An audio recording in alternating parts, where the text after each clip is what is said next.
How's your drowsy medication, Buenos? I just had 2 tablets then, so see awesome. ya. So you'll fall asleep by the questions. Yeah. So if I fade off, just keep going. Just keep going. Minisode.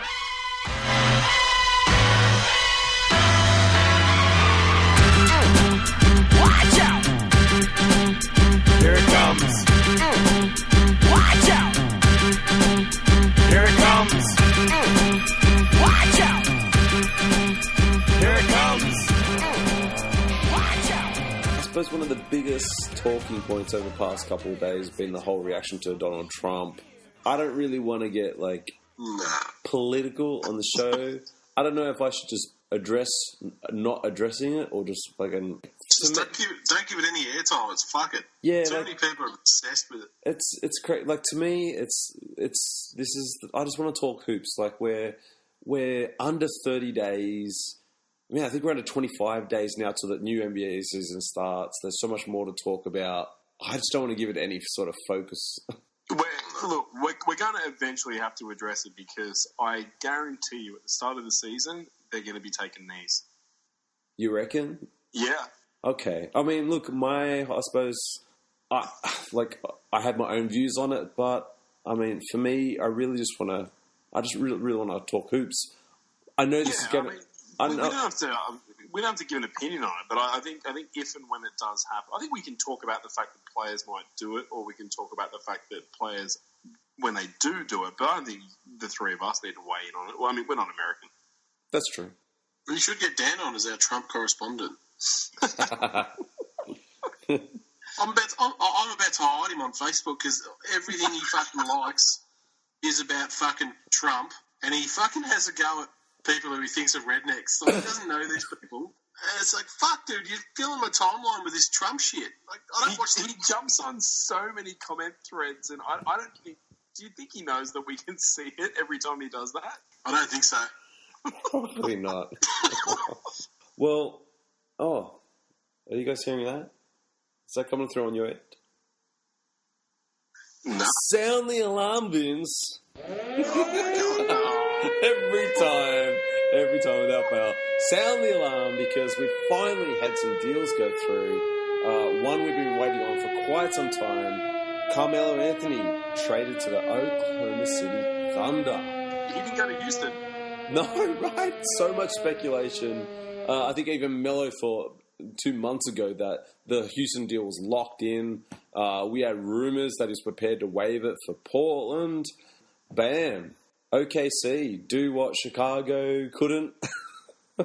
They're bringing who? They're bringing Enes Kanter and Dougie McBuckets. Dougie McBuckets. Who doesn't get buckets? Who doesn't get buckets? Man, you got to love Michael Rappaport, right? I do. He crushes it. He's growing on me, I'll give him that. Well, look, let's have some thoughts on the Melo deal. Does the deal work? Not for the Knicks. I mean, they were only ever going to get, 40 cents for the dollar and, oh, God, I don't know.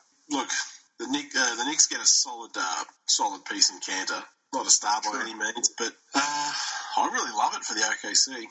They've got plenty of firepower. I don't think there's going to be any issues of sharing the ball. Melo's proved that when he's got other guys that can play, and I'm talking about the Dream Team when he plays with the USA, he's more than happy to throw the ball around. I'm really looking forward to just seeing this team get out and see what they can do. For me, I think the biggest thing I like about this is a topic I've touched on through the past with both you guys, is that, Melo moving to the 4 spot, man, this is going to force him to rebound. And Melo, to me, I mean, look, the offense is always there, but when you can get a little bit extra out of a player who's that dangerous, it always adds that much more. We saw what Melo could do when he rebounded when he was in Denver. And I just think if they can stick to that script, if Westbrook doesn't come out and try to be Mr. Triple-Double next year, which he can't, not with this caliber players, I think they're going to be dangerous. They're going to be very dangerous. They're pretty light on up front, though. I mean, they've gotten rid of Sabonis. They've gotten rid of Kanter as well. Yeah. They're going to have to bolster up that front court because, Carmelo pairing up under the post with Adams. Yeah, that's a lot of responsibility on Adams to corral that ball. Although I know that when he's not giving up rebounds to Russ to get a triple-double, he's going to be beasting this year, and he's going to have to. I was just about to say that. Well, there can't be any, letting Russell Westbrook just grab the balls this year. It's got to be. It's really going to be. I mean, look, if as far as the starters go, with Adams, Melo, and Westbrook who grab on boards, I mean, that's a good thing. Oh, they're a friggin'. It's going to be so much fun. I reckon somebody like Andrew Bogut's probably kicking himself that he might have jumped the gun a little bit and gone to LA. I mean, an Andrew Bogut, Steven Adams, front court with those guys would have been a lot of fun. I mean, but, I'm sure he didn't know that any of that was happening. But I don't know who they're going to go for and who they could get, but they definitely need to get a little bit deeper. Those guys aren't traditionally injury prone, so I think they've got a great core that could essentially start, 70-odd games together as a unit. So come playoff time, they're going to be dangerous. Yeah. Is it crazy to think that, I know early days in Indiana, Paul George used to play the two guard. Yeah. Could he do it at OKC? I think leave Melo at the 3 and maybe start Patrick Patterson? Ooh. They definitely. I would subscribe to that. I definitely think that they will tinker with this roster for the first couple of months, and yeah, definitely. Yeah, without a doubt, that's a possibility. PG played a lot of two guard when he first came in. Benson's right though. They do need to shore up that bench and maybe get a couple of bruisers who will just come in and do the dirty work at the 4. Give Steve Adams a chop out because there's going to be a lot of shots flying. Oh yeah, there's going to be a lot of shots flying. Is Nick Collison still on contract? Final season. Final season. He's done. He's a sweaty man. Yeah. He's a sweaty mid-gentleman. Yeah, the free agent pool is very, very much shrinking as all the rosters are rounding out. So, yeah, I guess they're probably just going to have to go into the season with what they've got. There's some big bodies. I mean, I think Roy Hibbert's still unsigned. Yeah. They could come in and sign Jermichael Green because fucking Grizzlies aren't going to bloody do it. That would be a great get. Yeah, screw that. Fuck Memphis. God damn it. Oh, I hate my team. Anyway, definitely not enough depth. I mean, the upside, I suppose, this squad versus last year's squad is, there was so much. Look, as great as Westbrook's year was, and as far as he took them, it was fantastic. But there was definitely that huge drop off when he was sitting on the bench. At least they have enough star power now to, to make some changes, and there's no drop off if Westbrook is sitting on the bench. Oh man, it's unprecedented. I put it on the Facebook page the other day, giving Sam Presti General Manager of the Year. I mean, he basically flipped, Enes Kanter and Victor Oladipo for Paul George and Carmelo. It's crazy. The fact that team got as deep in the playoffs as they did, and they've gotten potentially 10 wins better and competitive with the likes of the Rockets. It's great. It's funny, only yesterday I was thinking, much along those lines, but I was thinking, that young OKC team that went to the finals with Harden, Westbrook, and Durant, it's kind of like, this team feels like that team, but at full potential to some extent, Well, yeah, in terms of maturity as players, yeah, it's pretty similar, filling the same sort of roles. I just can't wait to see Melo. Like Vince just mentioned before, how he turns into a different beast when he's on Team USA, and he's when he's focused and when he's surrounded with talent, and we saw that when he was paired with AI in Denver and Kenyon Martin. He was a different Carmelo Anthony, and I can't wait to see him this season. I'm expecting a big season from these guys. Yeah, like we've touched on, I think they definitely need to fill out that squad a little bit more. But one question for both you two. So for all the courtside members out there, maybe we've got some new listeners on this episode. Stu and Vince, both Laker fans, diehard Laker fans. So here's my question to both you two. OKC, if they have a successful year this year, I mean, all this speculation on Paul George earlier, before the deal was obviously his interest in going to LA. I mean, if they have some sort of crazy season, a successful season out in OKC, does that threaten the future signing of Paul George in a Lakers uniform? Not worried one bit. Not stressing it? Nope. Nah. No, not at all. I hope he and Russell Westbrook form a really close friendship, and he brings him with him. I'm not. I don't want Westbrook. No, I'm happy with my Lonzo. Wow. He gives me a chubby. I'm in love with that kid. I'm so excited for this season. I just cannot wait. Yeah, man, but he is going to be so good. I just want to say on that OKC thing, one guy they might be able to target and they might be able to get cheap to play that 4 spot is Kenneth Faried. I can't see Kenneth Faried being happy coming off the bench behind Millsap. Well, says he's a starter. Well, he'd be starting in OKC. What's his contract situation? I am not sure on that. It just came into my mind. Okay. Yeah, I reckon they could get him cheap.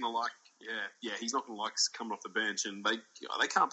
Well, I know in terms of stretch, you can play Millsap at the 3, but matchup-wise, you can't. Yeah, nah, that's right. Well, look, the other side to this is obviously the Knicks. They finally get to move on. There's a part of me that's actually really kind of happy for New York. Well, like you mentioned earlier, Stu, they were never going to get dollar for dollar back on Melo. That was just not going to happen. This whole scenario, the organisation and Melo, their franchise guy, playing this ridiculous game of chicken just got dragged on for way too long. They add Enes Kanter, they add Dougie McBuckets. Before that deal, though, Hornacek was talking about bringing Melo off the bench, which I was just like, you've got to move him. Like, you cannot have that guy coming off the bench. So that's absolutely ridiculous. Where do you think this Knicks roster now sits? Heading into the Eastern Conference. I mean, a depleted East. I mean, it sits deep in the lottery, mate. I mean, they'll be lucky to win 25 games. Oh, yeah. I think they're going to be fun to watch, and I don't think they'll be as bad as people say. I think Tim Hardaway Jr. is really coming into his own, and this is a scenario where he'll blossom. I think a Kanter. Porzingis 4 and 5 combo is going to be entertaining as hell. I think Nicotine's going to work out really well. They're much further along than a full blow up or rebuild. They're in a much better position than a lot of other teams. Yeah, I mean, I like the 2 pieces they brought in for the Melo trade. Like, don't get me wrong, I feel like they could probably got a better deal earlier on, but for where everything's sat as of right now, I mean, I feel like they're 2 solid pieces at least. Interested to see how Kanter Porzingis combo works out for them. Man, I tell you what, I just can't wait to see Beasley. Yeah, I'm the same. That's what I'm most excited about, particularly after his interview today. Oh, his interview was exceptional. Absolutely exceptional. How hot was that chick? Oh my goodness. Oh, I honestly spent 15 minutes straight after watching that Googling the shit out of her.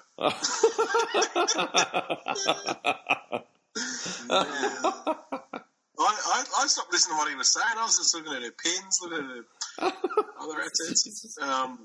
We touched on a few shows ago about Beasley and him dropping weight. I mean, you watch that video and you can see the weight he's dropped. So yeah, he looks fit. Iron fit. I just hope Beasley has a banger of a year, man. I really do. I can't help but like Michael Beasley. I know he can be a knucklehead at times. I hope he's moved past it. I honestly do. And it was interesting. He's our knucklehead. It was interesting to him talk about his daughter, and he had a bit of a go at Stephen A. Smith because obviously. What was it? There was some reference that Stephen A. threw out there about him, being on weed and stuff like that. And man, I just hope the kid has a good year. Like, there's so much untapped potential there still with Beasley. Yeah, because Stephen A.'s never smoked weed. We shouldn't get into Stephen A. because that could end in an epic rant. But yes, fuck that guy. If I took over as the Knicks GM, I would have cleared everyone out and just kept Nicotine, Porzingis, Super Cool Bees, and Hardaway. They're the only guys I would have kept. That's kind of what they've done. I mean, they don't have any real long-term contracts. They don't have any stupidly ridiculous, expensive contracts. I mean, I don't even think the Hardaway deal's that bad. I know everyone blew up about it because he's essentially unproven, but I think they've got a lot of flexibility. I think they'll always have a market to either trade or sign people who want to play in a big city, in a big market. You're not going to see it immediately this season, but I reckon they'll be all right. I reckon that core, that shell, will interest somebody in the next free agents class or two. I think exactly what you said earlier. I think they're going to be a lot of fun to watch, but also think they're going to get blown out in a few games, more than a few games. You know, when they're not going to be fun. They're not going to be fun, and no one's going to want to play there. You don't think they're not going to be fun to watch? Nah. No. The only fun guys to watch is Porzingis, and I hope Super Cool Beast does really well, but I will not watch one Knicks game. Really? I'm going to watch it. I'm too excited for this season to start, man. There's been so many moves. This has been the most moves I can ever remember watching an NBA. You guys got Macklemore, whatever his name is. Yeah, big off season. Yeah, massive. Yeah. You should be excited. Well, besides the Grizz, I'm pretty excited to watch. Handler Parsons. Oh, how dare you! I'm beeping that out. Don't you say that name again. You love him, mate. I linked you guys before if he averages 16 a game, you must buy a jersey. He ain't averaging shit this year. I just finished watching his interview. I linked you guys in it before we started recording, and all I heard was blah, blah, blah, excuses about last season. Give me a flippin' break. He will average 16. Who else is going to score? He's going to have to. If he doesn't average 16 points, your Grizzlies will set an all-time low in points per game. He's talking. You know the funny thing is, Benson? Shut up, Wayne. You know the funny thing is, Benson? When Parsons was at Houston, old Wayno here used to rave about him. Oh, he's so good. He even changed his shot. No, I didn't. Yes, you did. No, you don't remember what I said about Parsons. You're right. I don't. I don't. Didn't I always say the world's flattest shot on his threes? Yeah, but you said it goes in and you love it. No, I didn't, bloody not. You know it. Put words in my mouth. You clown. He's got caught out.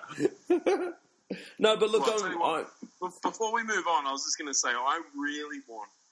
We mentioned it during the week in our chat when we mentioned and we called Porzingis the unicorn, and Vince didn't know who we were talking about. Yeah. No one called it. There's only one person in the world who calls him the unicorn. Who? That's Wayne. No, there's heaps of people. They do. They do call him that. Who? I want fucking names. Who calls him the unicorn? Nick's the ringer. I think Phil Simmons did like a whole thing on it, didn't he? Yeah. Really? Where the fuck was I? But Stephen Rodgers called him the unicorn on the Facebook page. Phil's called him the unicorn. Yeah. Oh.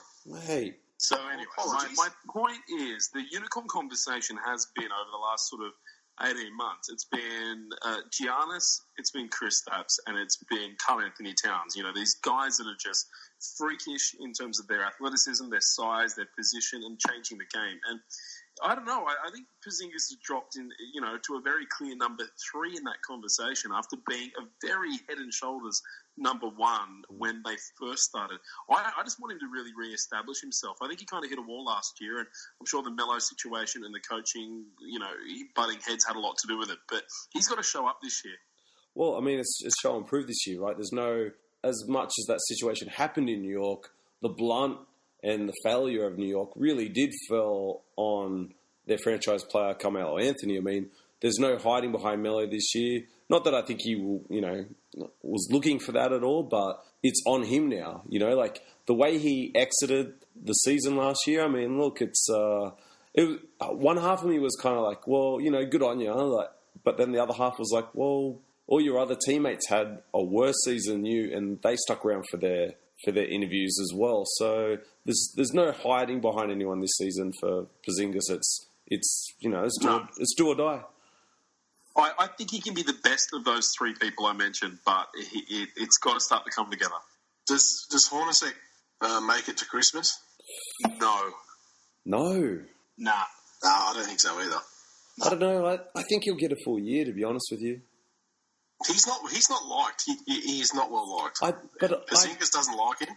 That's where it all starts. If your leader doesn't like it, you're finished. All right, I can't help it. I thought he did a pretty decent job with a really young Phoenix team before New York.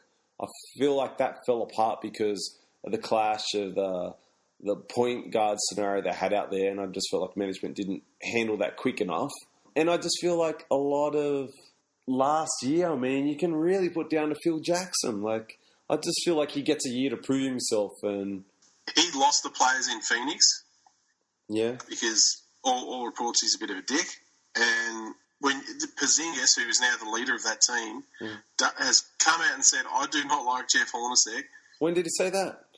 He's in trouble. He was when he was back in Latvia. He did an interview over there, and he pretty much said he doesn't like Hornacek. So. I didn't see that. I thought it was more directed at the organisation, and I thought it was more directed at Phil Jackson than anything.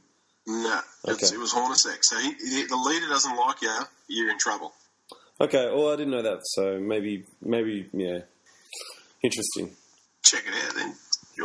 Send me a bloody link. Yeah, I'll just go onto latvia.com and find it. Yeah, just translate it for me, mate. That's where they keep it. They only have the one website. Yeah. All things Latvia. They've got a Porzingis unicorn section, apparently. It's right there next to Dr. Doom. Okay. So the next move, I mean, we move on from the Melo drama that plagued us all summer to the Chicago Bulls, who were determined, I swear they were determined at the start of the year to keep Wade around, weren't they, Stu? Are we really talking about the Chicago Bulls? Well, it's a bit funny, you know. But anyway, the Bulls and Wade agreed to a buyout finally, and it looks like we've got Wade going to Cleveland. The whole thing is just weird. I get that he's a Chicago guy and he always wanted to wear that jersey. Why did he sign a 3-year with them? And what did he think was going to happen? Did he think that they were going to? Did he think he was going to beat the Cavs? Did he think he was going to beat the Celtics? Did he think he? I just don't get it. It's just weird.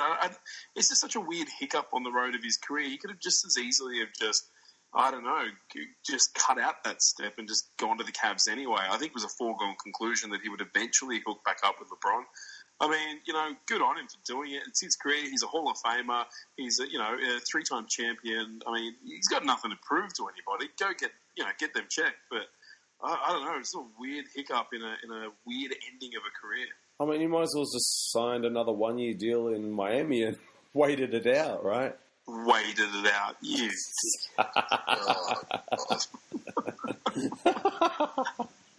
That was so unintentional. Come on. Bloody hell. Well, look, I mean, of all the places he could have gone, I guess this is his best shot of winning. And this roster doesn't look that bad. I know it's the walking wounded, and they've all brought their own crutches and medical staff with them, but it's not that bad. Hang on, isn't only Thomas injured? I think so. In terms of going to start the season on the IL, yeah, I think so. I'm just talking about, I think Wade played 60 games last year, didn't he? Oh, I have no idea. I blocked the Bulls out. But I know Rose will get injured eventually, but that was a given. But I love this bloody move. This is another team that I'll sit down and watch. Just so much firepower now. I just think they're a decent chance to knock off the Warriors. That's what it's all about. That's what every team is making a move to knock off the Warriors that matter. Yeah. Wade's 34 going on 35. He's not going to play 30, 35 minutes. He'll probably play 27. Keep him fresh. He'll do his damage in the playoffs. We all know what LeBron can do. Love, he's not the T-Wolves Love, but it's just a stacked team. If they can get it all together, they all buy in and they all play defense, massive chance.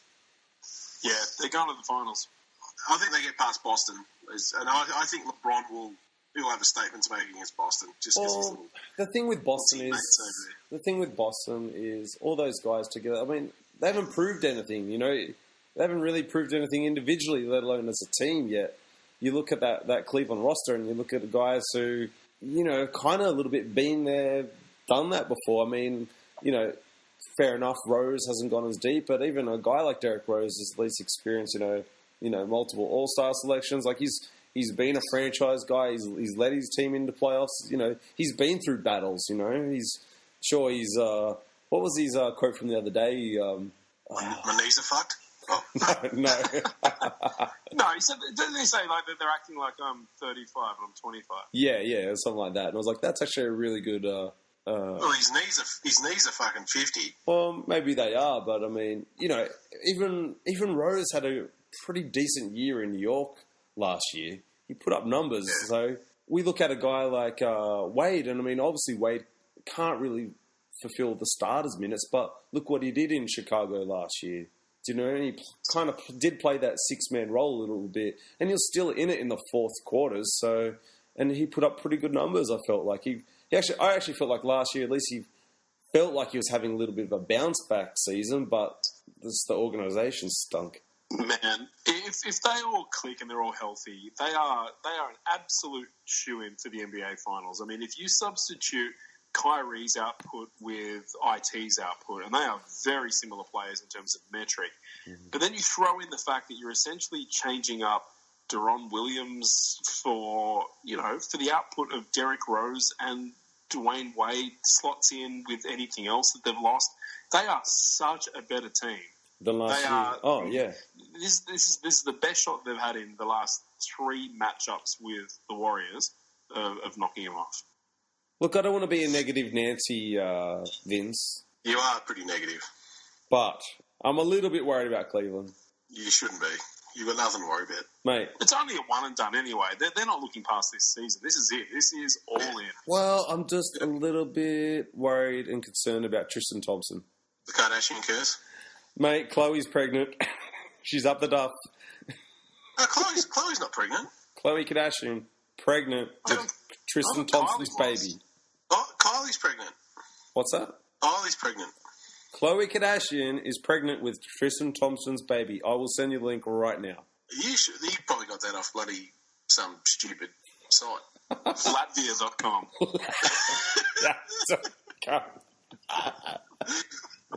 Well, as long as Caitlin's not pregnant. Look, Vince, the ever-reliable TMZ Sports. Right.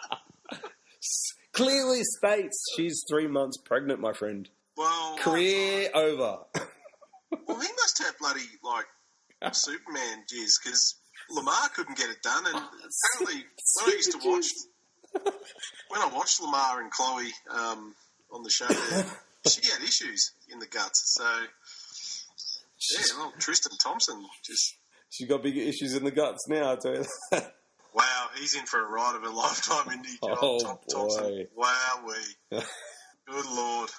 Yeah. That's going to be one tall-ass kid, because she's a huge bitch. She a big human. Yeah. Say goodbye. Say you wave goodbye to that $82 million contract you signed with the Cavs. Oh, that's gone. She's got too much. She used to be real cute, and she went and got too much work done on her face. She just looks like plastic now. Yeah, she looks like a reality TV show person, doesn't she? Indeed. That was deep. Oh, can we not? Have we had our quota? Can we stop talking about them now? I think so. I'm feeling a little ill. We probably should. I don't have enough tablets to come back from that one. Vince, we've had enough time now. I think. Should we give our little review of NBA 2K? Yeah. You go first. I'll chime in. All right. Well, so old as usual. Like, my only real thing with it at the moment is they've really taken away the career mode and brought in story mode. Yes. And the story mode stinks. I mean, at least this year, it's not like the Spike Lee year, and I'm not like this white guy living with a black family, which felt really awkward and really racist. And the more the season went on... It wasn't racist. They probably adopted you. Mate, they didn't say that. They weren't acting like that. I don't know what was going on, but the more the season went on, the more awkward it went. Maybe you had that Michael Jackson disease. Maybe I did. And they're calling me... What? Like, what's the point of, like, getting me to enter my name if you're just going to call me something else anyway? Like, it's freaking retarded. I don't like the...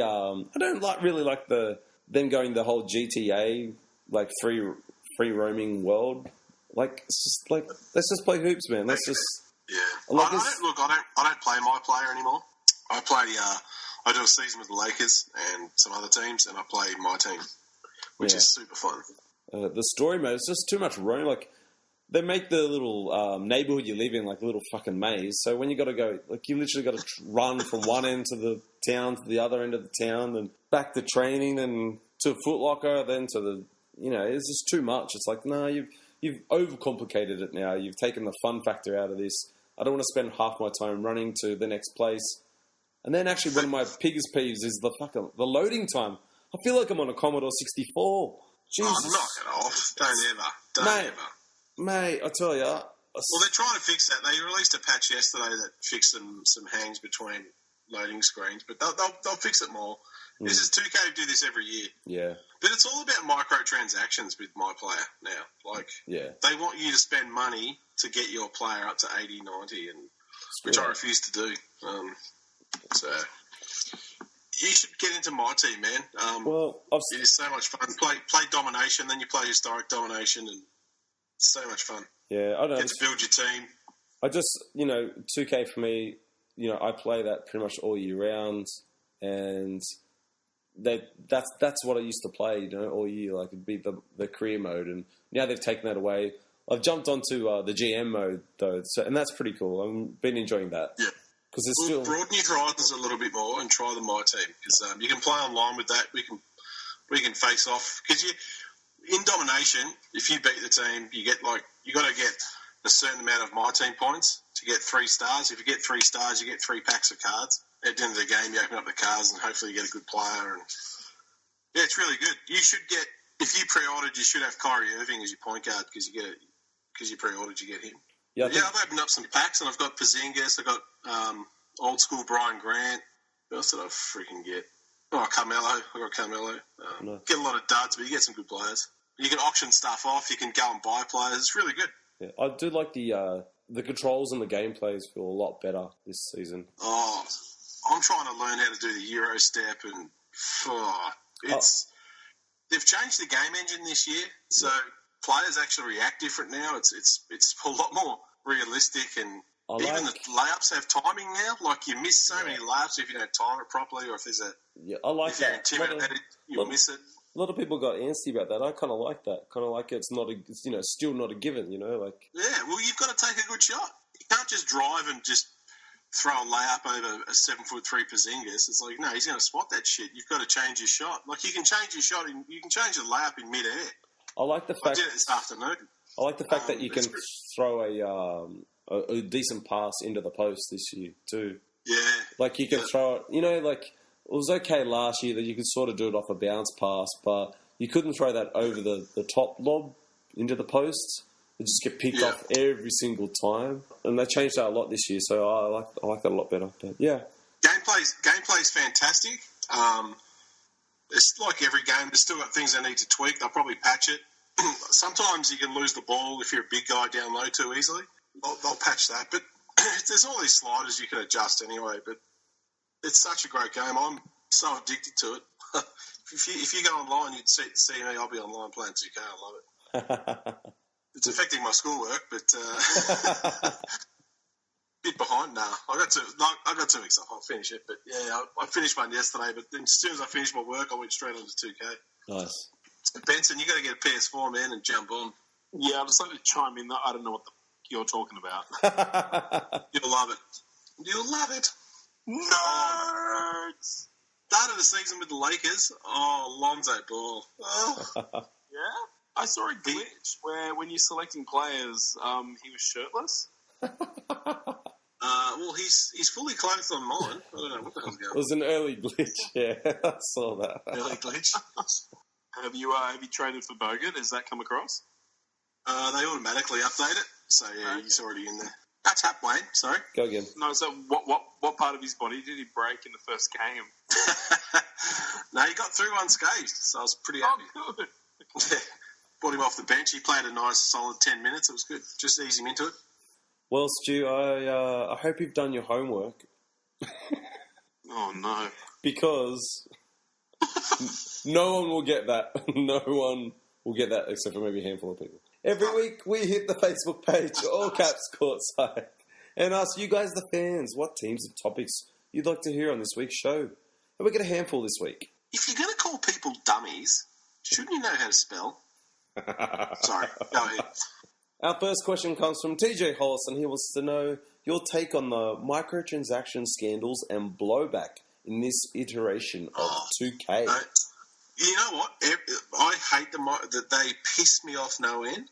I just want to put a call out to our millions of followers out there. Millions.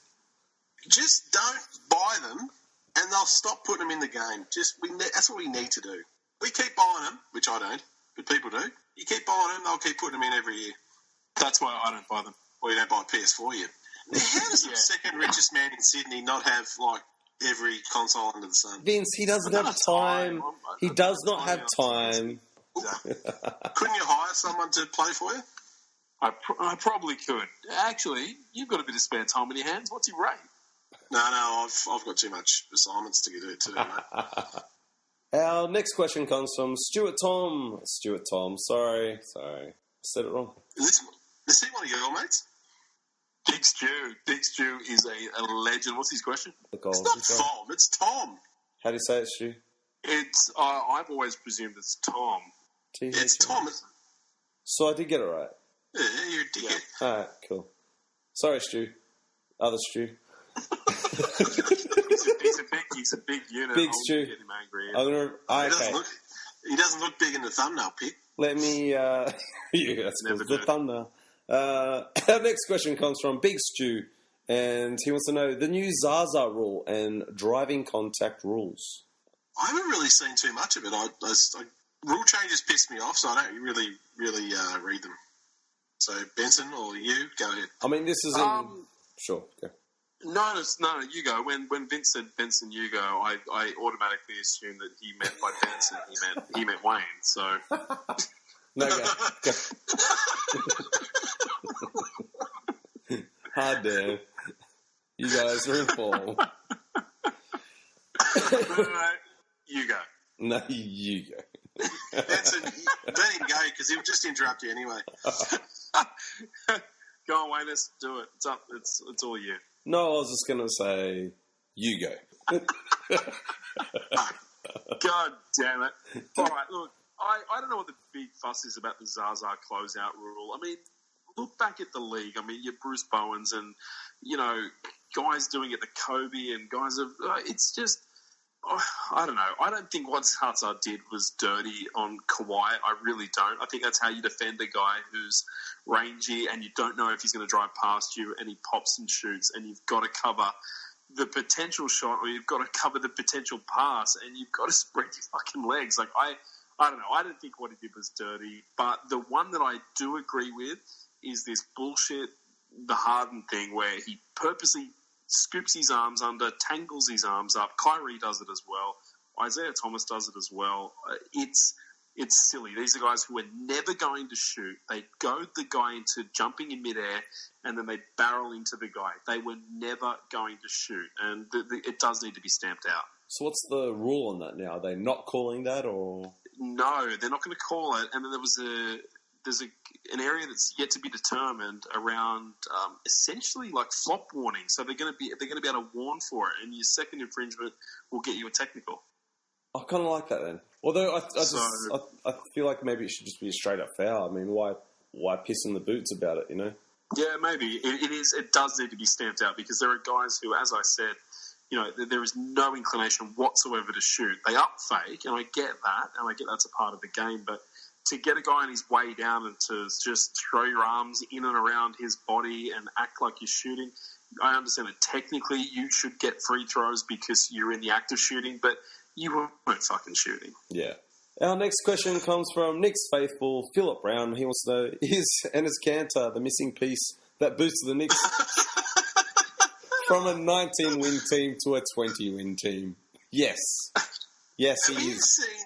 Have you seen the amount of cheap jerseys he's buying over in Bali right now? He's wearing a new one every day. He is like Stu at a Westfields. And let me tell you, has the guns for it. Yes. Quite the rig, Mr. Brown. Quite the rig. Legend Phillips is. He follows up that question with a more serious one. At some point, do the Knicks retire Melo's jersey? You know, it's funny. I thought of that the day before, and my first inkling was, probably not. I think they do. Really? Yeah, look, I haven't even given it much thought, but could you name 5 better Knicks than him? Who he's played with right now? Over the last, how long has he been at the Knicks? Ooh. 7 years? 7 years? But in terms of his, scoring, rebounding, assists, I mean, his win percentage wouldn't be good. I mean, but you've got, Walt Frazier, you've got Patrick Ewing, you'd have, who else would you, Bernard King, you'd have, I mean, how many people would you have above him in terms of... I'm not retiring his number, sorry. I'd probably retire to Denver because he got deep in the playoffs, but even then, I probably wouldn't. I just don't think it even comes but down... But they will. I don't think it comes down... don't think Dolan would do it. I mean... Really? Mate, is their relationship... Have they got heat with each other, have they? I think so. Maybe not. Maybe he doesn't even care. Like, who knows? I mean, I don't know. I just feel like you got... Charles Oakley can't even get into the garden for a seat. How's Melo going to get his... suing. Hey? He's suing. Charles Oakley is suing. Oh, he was suing now, is he? Yep. Yeah. I think there's a case for it. I think whether he gets a ring or not, I think he's a Hall of Famer, and the fact that he paid the bulk of his career there, I think that probably gets his jersey up there. What about Denver? Oh, fair enough. I don't know. I think if they did it, it'd be gestural. I think it'd be more of a sentimental raising. Surely he accomplished more in Denver than he did in New York. Good point. Yeah. Our last question comes from Steve Oyston. And he wants to know, so are people buying League Pass this season? I wasn't going to. Then the shit NBA site auto-subscribed me for $134. Is this at least a decent price this year? Yes, that is a decent price. Which NBA site was that? He must have had a subscription with NBA.com, and then they've auto-billed him. Yeah, heaps of people are complaining about it. Apparently, there was an automatic resubscribe button that everybody clicked last year, and nobody knew about it. Meaning that there was no... I stick to my Foxtel and other means.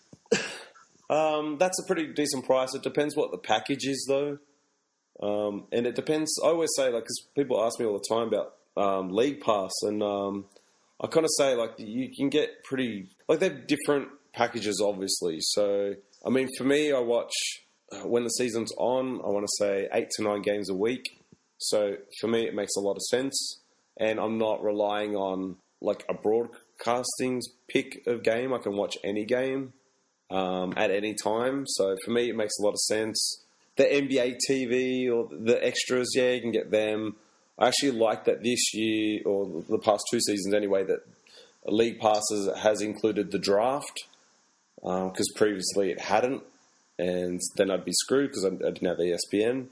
So you can kind of cater it to your own needs. You can cater NBA TV to if you only want to follow one team. Maybe you only want to watch Laker games for the year. Maybe you only want to watch Detroit game. No one's doing that. But you get my point. You should get it really cheap if you only want to watch Detroit games. Yeah. They pay you. For those out there who've got a Windows PC, go to I think it's ballstreams.com, $100 for the season, and you get everything. Yeah. A lot of COURTSIDE guys got that last year. All the docos and stuff. It doesn't work on Mac, so... Yeah. All right, well, that wraps up another edition of the COURTSIDE Podcast. We're going to be back next week with one of our conference wrap-ups as we go into the tail end towards our 300th episode. As always, you can catch the COURTSIDE Podcast either on iTunes or Podbean for our subscribers. And if you feel like it, come on down to the COURTSIDE Facebook page, All Caps COURTSIDE, and have a chat, throw some comments out there, start some banter, take a knee, call people idiots, and do it with fun in mind. Guys, that's our show for the week. Wayno, Vince, any parting words? Oh, check out Ball and the Family on Facebook. You'll love it. Oh, my God. Oh, I haven't watched it yet. That's the... yeah, right. And so you said you've got a newfound respect because of the parent dynamic. Is that right? How LeVar is with his wife, just pretty impressive. Yeah, right. Sure, it's just not for camera? Nah. From what I've seen, no. I don't think so. Okay. She's pretty fucked up. Yeah, and is there any sort of insight into what they're going to do about his fucking yellow tooth? That's teeth. Because they're all yellow. It's particularly yellow. Yeah, no, I don't think he gives a shit at the moment because he's always putting them out there. Let me tell you, he loves fucking milk. He loves milk. Really? He loves everywhere he goes. The fridge has got to be full of milk. He loves milk and cookies. Wow. Maybe that's wrong with his fucking teeth. Then well, wouldn't they be white? Calcium on calcium on calcium. Yeah.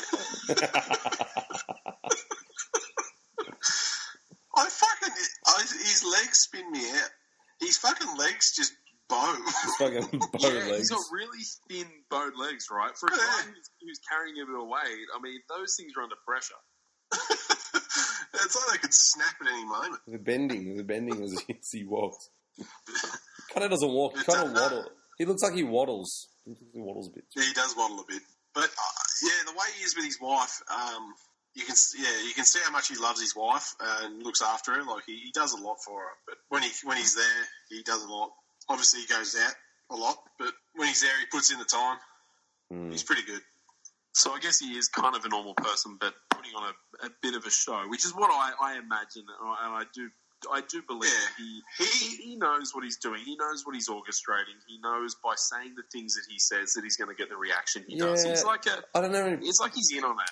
I don't have any problem with that. But you don't have to say like the fucking most ridiculous shit ever. Like you're not fucking 8 years old. You don't have to fucking tell me that like you can beat fucking Michael Jordan in his fucking prime.